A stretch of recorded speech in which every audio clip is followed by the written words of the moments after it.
Ya tenemos a nuestros invitados, ya tenemos a nuestros invitados. Muchísimas gracias por la espera. Es que estaba uno de los dos autores de la iniciativa con nosotros, entonces pues, no podíamos decirle, a ver, ya estábamos peleándonos con Pablo Gómez, porque la mitad de las cosas que entendió Álvaro, la otra mitad yo no la entendí, o sea, no entendimos nada. No, hombre. Gracias a Bienvenidos. Violeta Vázquez Rojas, gracias Pedro Mellado, gracias Jorge Cepeda Patterson por estar aquí. Y pues, a ver, yo creo que en términos generales, para empezar, la iniciativa que se anuncia el día de hoy, la iniciativa, ¿cómo la sienten? Y empezaría con Violeta. Bueno, buenas noches a todos. Hoy creo que es un gran día porque hay muchísimo de qué hablar. O sea, la propuesta tiene muchas aristas, tiene 7 puntos, ¿no? De los cuales, de cada uno de ellos podría dar para un programa entero probablemente, pero no lo vamos a hacer así. Yo quisiera destacar primero que nada que, lo que vamos a ver en los siguientes meses, ¿no? Esta reforma va a estar en el centro de la discusión pública de los siguientes meses, seguramente. Y eso me parece que es muy beneficioso. Creo que es una lección aprendida de la reforma eléctrica que, aunque no importa ahorita lo que vaya o no vaya a pasar a la hora que se discuta esto ya para una eventual aprobación o rechazo en el Pleno, lo importante es toda la generación de una discusión previa y el volver a la gente, digamos, así como la ciudadanía se tuvo que volver, no digo que experta, porque además no me gusta esa palabra, pero sí entendida en el tema de la reforma eléctrica y tuvo que saber qué era el orden de despacho y tuvo que saber qué era el autoabasto y etcétera. Así nos vamos a volver entendidos en el tema de reforma política y vamos a tener que entender de representación y vamos a tener que entender de reglas de acceso al poder, etcétera. Eso me parece que es muy bienvenido para el debate público y muy necesario. Vamos a disputar desde el nombre, me parece, ¿no? O sea, algunos la llaman reforma electoral, como si fuera simplemente una reforma, digamos, acotada meramente a lo electoral, pero yo creo que toca muchos más puntos, ¿no? También toca el punto de la representación, cómo debe ser la representación de la población en las cámaras y bueno, el presidente y quienes la han elaborado le llaman más bien reforma democrática. Entonces, también desde la manera como nos referimos a ella, se va a ver, digamos, ya sea el apoyo o la animadversión que se tenga hacia esta reforma. De los puntos que se tocan, me parece, bueno, quizá habrá más intervenciones que podamos tener en el programa, pero me parece que los más interesantes son aquellos que de por sí ya van a contar con mucho apoyo en la opinión general.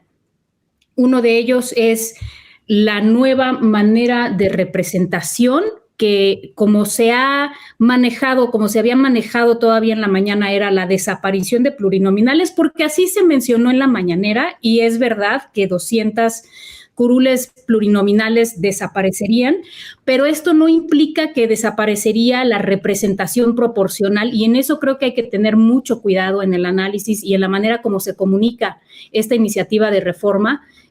Desaparecer plurinominales no quiere decir lo que nosotros habíamos discutido hace unos programas, ¿no? Que decíamos es que las plurinominales, pues sí, son muy, muy poco populares porque en efecto son personas que no buscan, no dependen del voto popular y por lo tanto la gente los repudia porque se comportan como se comportó Paloma Sánchez ahora en el debate de la reforma eléctrica, ¿no? Diciendo, pues sí, estoy muy a gusto porque soy pluri, no necesito el voto popular y digamos, generan esa animosidad en la población, pero por otro lado son importantes porque sí mantienen un principio de que no nada más el que ganó la mayoría relativa es el que va a tener la representación de ese distrito y los demás no van a quedar representados. Entonces, las plurinominales sí tienen un sentido y me parece que esta reforma en esa fracción de la iniciativa, que si no me equivoco es la fracción quinta, toca ese punto exactamente, ¿no? El mantener, digamos, lo mejor de los dos mundos. Por un lado, sí mantener la representación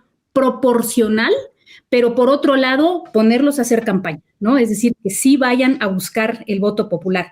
La otra parte que me parece que va a ser muy bienvenida de esta reforma, al menos por la opinión general, no digo que por los partidos políticos, va a ser justamente la cuestión del financiamiento. El financiar a los partidos políticos con dinero público solamente mientras se encuentren en campaña, pero no financiar sus burocracias y sus grandes gastos, ¿no? Que esos los financien sus militantes y pues la base social que los apoye. En fin, bueno, si quieren, le cedo la palabra a otros para no aburrir, pero creo que hay muchos más puntos que podríamos seguir discutiendo. Pedro Mellado, muy buenas noches, adelante. Muy buenas noches, me parece que de entrada esta es una propuesta de reforma electoral que va a tener mucha resistencia. Y va a tener mucha resistencia porque la mayoría de los partidos políticos se van a trincherar en la defensa de los intereses que han detentado durante muchas décadas.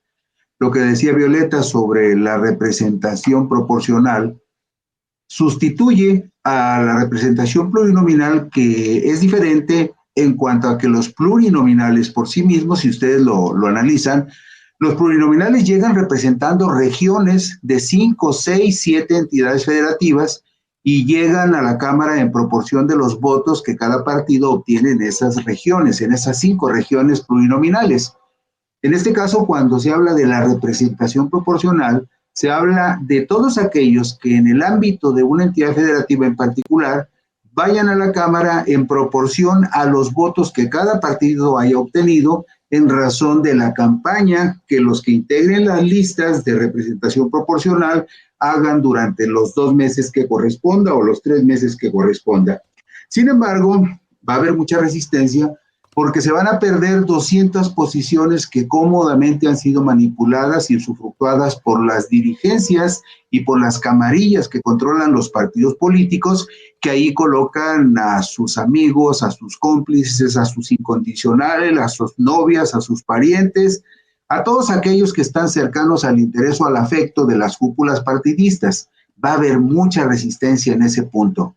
Va a haber muchísima resistencia también en cuanto al financiamiento del Instituto, ahora Instituto Nacional Electoral, que va a cambiar de nombre o cambiaría de nombre si la reforma constitucional se consolidara, por una razón, lo que señalaba hace un momento Pablo Gómez. O sea, las estructuras electorales, tanto del Instituto Nacional como de los institutos electorales de los estados, se han convertido en enclaves privilegiados para camarillas presuntamente académicas que se han empoderado y que viven en un mundo diferente al de los ciudadanos comunes porque obtienen sueldos devengados del erario que en otras actividades difícilmente alcanzarían. Va a haber muchísima resistencia porque nada más en el caso, por ejemplo, del Instituto Nacional Electoral, del Tribunal Electoral, de la Fiscalía Especializada y de lo que se le da de subsidio a los partidos, el año pasado se repartieron 31,127 millones de pesos, así en números redondos, 31,127, y este año se van a repartir 22,709 millones de pesos, así en números grandes. Y esto sin considerar, por supuesto, lo que se distribuye en los estados como prerrogativas de los gobiernos estatales, tanto a los partidos políticos, a las organizaciones electorales estatales y a los tribunales electorales de los estados. Si hiciéramos la sumatoria de todo ese dinero, probablemente estaríamos hablando de otros 10,000 o 15,000 millones de pesos en toda esa estructura que finalmente termina duplicando una función que no siempre es totalmente independiente e imparcial, porque todos sabemos que la mayoría de los tribunales electorales en los estados y las organizaciones electorales en los estados, pues están controladas por los gobiernos de los estados que financian esas instituciones. Entonces va a haber muchísima resistencia allí también. Entonces, lo primero a lo que se va a enfrentar esta reforma es a la resistencia de los partidos políticos, de las camarillas que controlan los partidos políticos, de todas aquellas cofradías presuntamente académicas e ilustradas que controlan los órganos electorales, tanto en el ámbito nacional como en los estados de la República. Aunque en todos estos temas en el tema del financiamiento a los órganos electorales, en el tema del financiamiento a los partidos políticos, en el tema de la desaparición de los plurinominales como actualmente los conocemos, para transformarse en diputados de representación proporcional. Eso también va a tener una enorme resistencia de todas estas estructuras privilegiadas, pero van a tener el respaldo de un segmento muy importante y mayoritario de la gente. Y un asunto muy interesante. Todo lo que se derive del debate y de los acuerdos que se vayan tomando con respecto a esta iniciativa, quien va a pagar el costo va a ser aquel grupo político, cofradía, grupo faccioso o partido político que vaya en contra de la percepción mayoritaria de que ciertas cuestiones tienen que cambiar profundamente. Entonces, Totalmente el costo político va a ser muy alto para aquellos que no tengan argumentos y razonamientos convincentes frente a la sociedad para justificar su oposición a que una reforma de esta naturaleza pueda caminar. Sí, así es. Gracias, Pedro. Vamos con Jorge Cepeda Patterson. Muy buenas noches, Jorge. ¿Qué tal? Buenas noches a todos.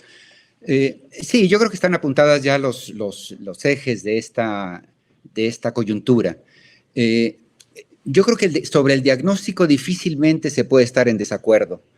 Tenemos un Congreso que es excesivo en las dos cámaras, muy caro. Tenemos una partidocracia que vive de los recursos públicos, excesivamente cara. Nuestros órganos electorales también son onerosos. Evidentemente, hemos construido un aparato electoral y un poder legislativo sobrado, con sobrepeso, digamos. Y ahí hay que entrarle, ¿no? Dicho lo anterior, el tema es cómo. López Obrador decidió enviar una propuesta puntual en condiciones de muy bajo pronóstico, evidentemente. A 10 días de que se rechazó en el Poder Legislativo su reforma eléctrica, parecería un proyecto condenado de antemano, e incluso con menor probabilidad de éxito que la que tenía la reforma eléctrica. ¿Por qué? Lo estaba mencionando en este momento Pedro, porque si en aquella votaron porque no coincidía con su modelo de país, por sus intereses puntuales, etcétera, en esta, en cambio, tiene que ver con su sobrevivencia como diputados y como partidos. Es decir, aquí sí se están jugando la vida en la medida en que esta reforma recortaría muchas de sus condiciones y prebendas. Y por otro lado, también por razones políticas, que tienen que ver con ellos percibirán o harán una interpretación de estas reformas como cambios que eventualmente podrían favorecer al partido en el poder, tanto por la posible composición a que dé lugar el Congreso que se propone por la presidencia, en esta propuesta de la presidencia, como también por el hecho de que, dirían ellos, cambios en los órganos electorales para propiciar una composición que le resulte más empática a el partido en el poder. No digo que en la reforma estén contenidos estos misiles, pero así va a ser leída por la oposición en el Congreso, que evidentemente al ser estas reformas que requieren 2/3 de la mayoría calificada, las minorías no estarán en condiciones de concedérselo. Insisto, con mucho menos probabilidad incluso que la reforma eléctrica. La pregunta sería, ¿por qué la pasa el presidente pese a saber que está condenada de antemano? Yo diría que hay tres razones. Una, la que apuntaba Violeta. Yo creo que sí es sano comenzar a discutir cada uno de los puntos, independientemente que dentro de varios meses más tarde no camine. Ya muchos de los puntos que ahora mismo estamos develando aquí, analizando aquí, serán ya parte de la conversación pública, y en esa medida se va generando mayores condiciones para que en otro momento, en condiciones mejores, puedan imponerse o mejorarse a través de estos cambios. Segundo, me parece a mí porque el presidente intenta cumplir históricamente con su responsabilidad. Es decir, al terminar el sexenio, él podrá decir, bueno, yo lo intenté, pasé una reforma energética que intentaba sanear, pasaba una reforma electoral y política que hacía más robusta la situación electoral y del Congreso, pero no se pudo. Sin embargo, yo cumplí con mover políticamente las cosas. Y tercero, y esto también lo apuntaba Pedro, también porque incluso perdiendo, el presidente gana en el sentido de que, en efecto, están tan mal las cosas que se quieren cambiar que los que se resistan a este cambio van a pasar una factura política, se les va a pasar una factura política. Hay un costo hacia la oposición por rechazar cambios que en principio serían favorables. Y dos cositas más. Uno podría entrar ya en la propuesta y encontrarle negritos en el arroz. A mí no me quedó muy claro estas diputaciones proporcionales por entidad federativa, porque esto significaría que si yo soy simpatizante de Morena, por ejemplo, y voto por Morena, pero me encuentro ahí que una de las propuestas es un impresentable, porque sea Napito o porque sea, bueno, quien sea, que no me parece a mí, no hay manera de que con mi voto pueda diferenciarlo por personas. Estaría dándole mi voto al optar por mi partido a alguien que considero no debería estar en el Congreso, y bueno, eso me parece lamentable. Y por último, solo para el tintero, me pareció curioso que Pablo Gómez, siendo un éxito para este programa entrevistarlo en una jornada como hoy, teniendo la experiencia que él tiene, pero dicho lo anterior, sí resulta raro que se plantee él como uno de los interlocutores, incluso lo dijo al aire, no voy a negociar, evidentemente les pido a los otros que no voy a negociar por pantalla, como queriendo decir, pero sí, soy parte de los que van a negociar este tema. ¿Y por qué digo que me hace ruido? Porque al final él es el titular de la Unidad de Investigaciones Financieras en este país, que tiene funciones muy concretas en términos de perseguir el crimen a través de atribuciones que a todos los mexicanos nos ponen un poco nerviosos, en la medida en que tienen facultades para intervenir las cuentas bancarias, etcétera, etcétera, por lo menos investigarlas.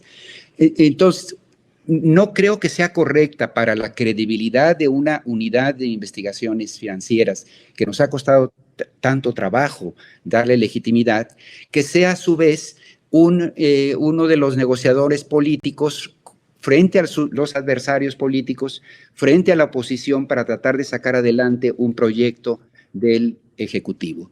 Lo digo simplemente por las formas, que no son las mejores. De hecho, imagínate tú que Alito trate de entrar al país con una tele, le cae Horacio Duarte, porque son los dos autores, ¿no? O sea, uno en la aduana y el otro en la unidad de inteligencia financiera. No es sano. Tal cual, porque sí, es correcto, pues tienen una cartera muy, pues es de pincitas, es de por sí hace ruido por sí misma. Hay un segundo tema. No sé si quieren que exploremos el segundo tema o quieren abundar sobre la reforma electoral. Y algún aspecto específico de la como ustedes quieran. Si creen que, como ustedes, Violeta, ¿qué opinas? Como digan, yo no tengo mucho que decir respecto del segundo tema. Y me parece que también está contenido dentro del tema de la reforma electoral. Perfecto, entonces, si les parece, abramos a la opción, porque sí es también un tema del INE y electoral. Si les parece, abrimos la opción a que los tres puedan plantear. El segundo tema que ustedes propusieron a los periodistas es las medidas cautelares del INE contra Mario Delgado y Morena, pero perfectamente pueden tomar o continuar desarrollando los temas de la reforma electoral, y empezamos con Violeta Vázquez. Bueno, sobre la reforma electoral, yo nada más, como corolario de lo que ya señalaron Jorge y Pedro, diría que en efecto al presidente me parece que le importa más, y lo ha dicho muchas veces, le importa más el cambio cultural que el cambio institucional. Entonces, en este sentido, me parece que tiene... claro que la intención es discutir esta reforma y hacer que la gente haga suya esta propuesta, de modo que se vuelva, si bien ya recoge varias demandas de la ciudadanía, pues que se vuelva pues propiamente una demanda ciudadana y independientemente de que los partidos se opongan o no se opongan, ¿no? Yo creo que si bien tiene razón Pedro en que va a generar mucha resistencia al interior de los partidos, sí también va a generar mucha aprobación en la opinión general. Una de las cosas que me llaman la atención de esta reforma es la reformulación o la eliminación de esta unidad política gelatinosa y rara que es el distrito electoral. Cuando iba a pasar la reforma eléctrica a discusión, hubo una campaña en la que las personas le decían, escríbele a tu diputado y pídele que vote a favor de la reforma. Y la gente no sabía cuál era su distrito, porque en efecto los distritos electorales, pues tienes que ir a la credencial para ver cuál es tu distrito electoral, ¿no? Nadie está identificado con su distrito. Los distritos electorales son unidades políticas para la representación, pero no son unidades políticas que generen pertenencia o que generen cohesión política de otro modo. Entonces, digamos, la prueba más grande de esto es que nadie echa porras por su distrito, ¿no? Nadie dice el 17, pues no, claro que no, porque no generan pertenencia. Entonces, eliminar esta figura y más bien hacer que las representaciones en el Congreso sean representaciones por estado, me parece que además es mucho más intuitivo para la gente, ¿no? La gente va a saber cuál es su diputado, porque son los diputados de su estado y además son proporcionales con la población. Uno de los puntos que destaca un compañero, Gerardo Orantes, que me parece interesante, es más bien cómo se va a garantizar la representación al interior de los estados. Por poner un ejemplo, según la iniciativa, digamos, por población, a la Ciudad de México le tocarían 22 diputados, ¿no? Porque tiene más de 9 millones de habitantes. Y a Oaxaca le tocarían, por ejemplo, 10, ¿no? Sin embargo, la configuración social y cultural de Oaxaca es muchísimo más compleja que la de la Ciudad de México. ¿Y cómo se podría garantizar que todas estas, por lo menos los 16 agrupaciones lingüísticas que existen en Oaxaca, que cada una de ellas representa un pueblo, queden igualmente representadas en el Congreso? Eso creo que va a ser un tema que va a tener que ser interesante en la discusión de lo que viene. Por último, pues respecto a las medidas cautelares que dictó el INE contra Mario Delgado por estas expresiones en las que llamaba traidores a la patria a los legisladores que votaron en contra de la reforma eléctrica, me parece que en algún momento nos descuidamos y empezamos a permitir que el INE actuara en nombre de una ley electoral o en nombre de la Ley General de Partidos Políticos, que es la que ellos citan como excusa para limitar las expresiones de ciertos actores políticos. En algún momento los dejamos erigirse en censores de la expresión de las personas, ¿no? Pasando por encima de la propia Constitución y de los tratados internacionales que garantizan la libertad de expresión. Yo creo que debe repensarse este papel del INE y a veces el abuso que hacen como órgano administrativo para acallar críticas. A mí me parece que las manifestaciones de estas sobre llamar a los legisladores traidores a la patria, a ver, personalmente no estoy de acuerdo con ellas, o sea, aunque se enciendan en el chat y me digan que soy prianista, pero no estoy de acuerdo con llamar a alguien traidor a la patria. Sin embargo, creo que tampoco es que merezca una sanción. O sea, garantizar el derecho a la libertad de expresión es garantizar que no hay sanciones en contra de las expresiones, por chocantes que sean o por mal que nos caigan. Entonces, bueno, eso es lo que tendría que decir al respecto de esas medidas cautelares, y ya le cedo la palabra a Pedro. Bueno, pues lo que decía Violeta, nada más para mayor precisión, si ustedes revisan su credencial electoral, en la mía dice Estado 14. Yo sé que el Estado 14 es Jalisco, pero lo sé porque yo soy periodista y me interesan esos detalles. Dice municipio 041. Yo sé que el municipio 041 es Guadalajara, pero dice sección 60628. Yo sé que esas secciones del distrito en donde yo vivo, que es el distrito 8 de Guadalajara, pero la mayoría de la gente no tiene ni idea ni dónde vota, en qué municipio vota, en qué estado vota, aunque sabe que vive en el estado, no sabe que su estado es el número 14, 13, 12 o 15. Eso es cierto, ¿eh? No hay allí un sentido de identidad, ni aún cuando existen 300 distritos uninominales en la República. Quiero hacer notar un detalle con respecto a la iniciativa en lo que se refiere al cambio de los consejeros electorales y a la integración de un nuevo consejo electoral. Todos sabemos que cada uno de los consejeros que están en este momento, son 11 en este momento, tienen tatuado un signo en la frente que los identifica con alguna corriente política o con algún grupo político.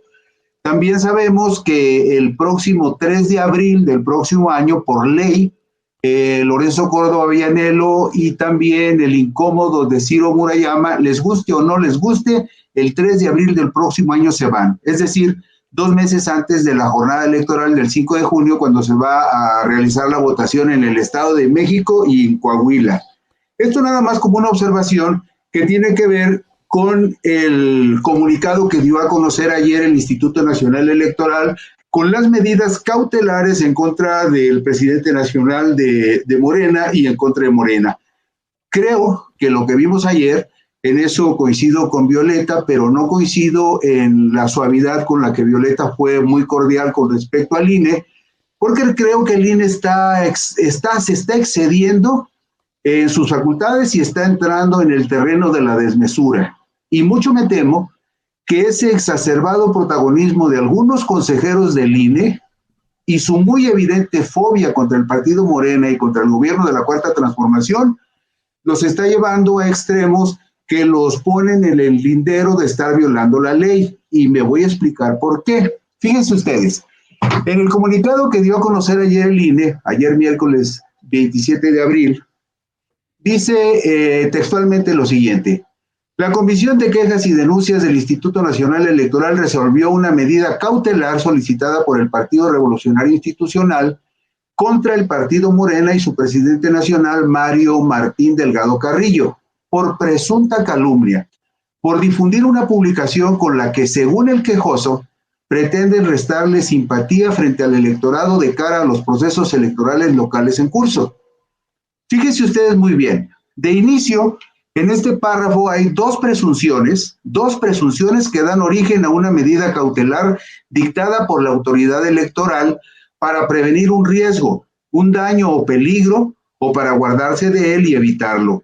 Pero pretende prevenir el daño por presunta calumnia, por difundir una publicación con la que, según el quejoso, pretenden restarle simpatías frente al electorado de cara a los procesos electorales locales en curso.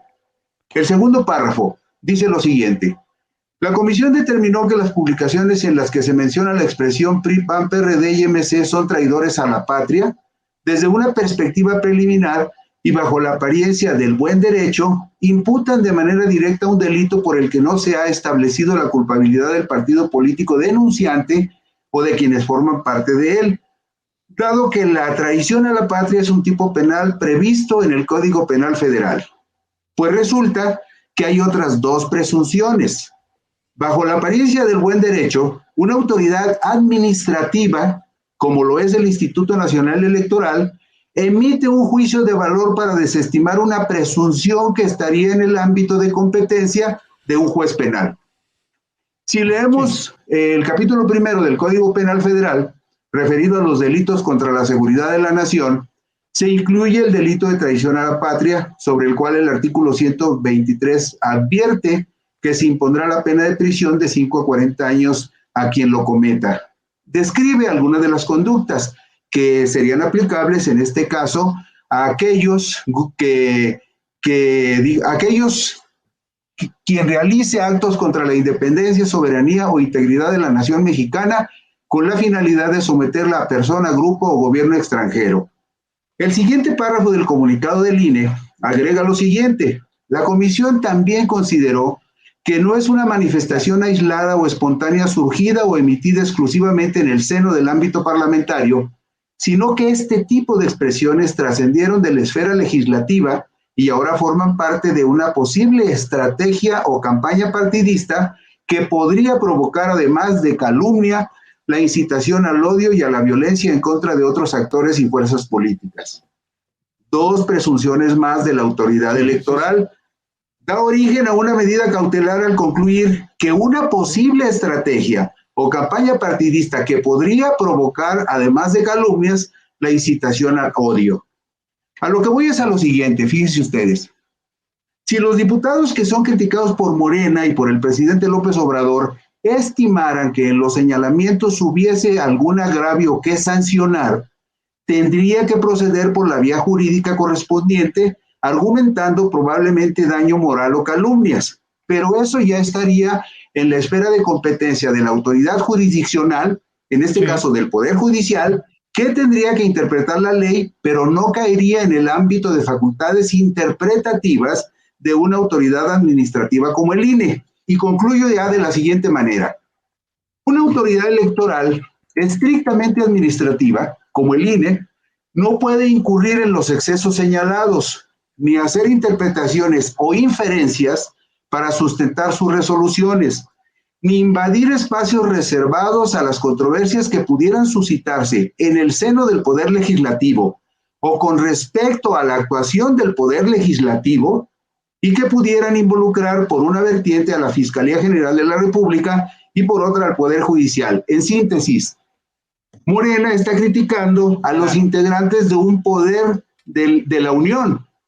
No está criticando a unos militantes de un partido, aunque sean diputados de 4 partidos específicos.